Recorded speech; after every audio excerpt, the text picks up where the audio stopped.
Ish deputeti i Partisë Demokratike Myslim Murrizi pak ditë më parë paralajmëroi se do të ketë arrestime në radhët e demokratëve. Lidhur me këtë deklaratë, Murrizi ka bërë një tjetër reagim, në të cilin thotë se ai nuk e vendos se kush do të arrestohet dhe kush jo, por kujton se ka pasur të drejtë kur paralajmëroi arrestimet e Ilir Metës, Ilir Beqaj dhe Erion Veliajt. Dy fjalë për të gjithë të habiturit nga deklarata ime që në shtator do të jem në parlament dhe një sqarim për cilin do që është trembur nga kjo deklarat, apo i duket sikur unë fus politikan në burg. Unë nuk jam Nesti Angoni, por Myslim Murrizi. Unë as arrestoj, as dënoj, as fus njerëz në burg, por për fat të keq, çfarë kam deklaruar më kanë rezultuar të vërteta. Më pas, siç ishte rasti Beqaj, Meta, Veliaj e jo pak të tjerë, edhe pse unë nuk shoh filxhan si disa të tjerë. Nga Myslim Murrizi rini pa frikë e pa merak se asnjëri nuk arrestohet apo dënohet nga unë, por nga zullumet që keni bërë mbi shtëpinë. Po ju garantoj që do të vini haramin nga hundët, jo nga goja dhe do të luteni vetë i dorëzoni,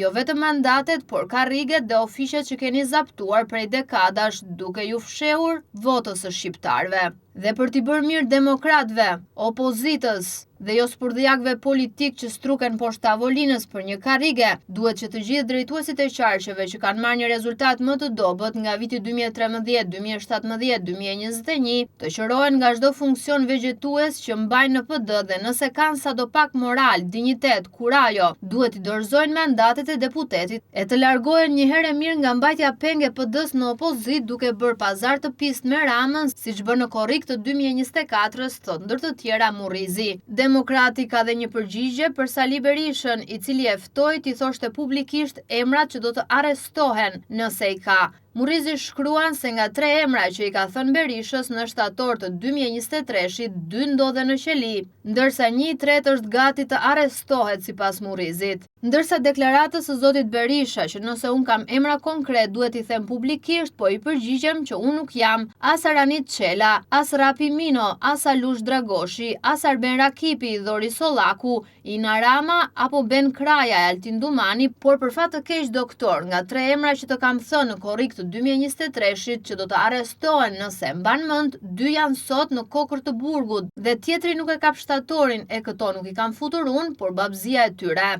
thon ndër të tjera Murrizi. Ish deputeti demokrat shpreh edhe një herë bindjen se në legjislaturën e ardhshme do të ketë një mandat deputeti. Po ju a them troç, Myslim Murrizi do të jetë në parlament nga vota shpirtërore 7289 qytetarëve dhe demokratëve të qarkut të Tiranës. Unë nuk kam asnjë votë të blerë, të lobuar, të orientuar apo dirigjuar me shkelje syri nga ustallarët politik që bëjnë sikur vriten, por në fakt merren vesh mirë me njëri tjetrin. Në 7289 vota që ka marrë, tani prisni dhe shihni, thot ndër të tjera Murrizi në reagimin e tij. Kujtojmë se Partia Demokratike në qarkun e Tiranës ka marrë 13 mandate, ndërsa Myslim Murrizi, i cili ishte në listë të hapur, nuk mundi të marrë mandat.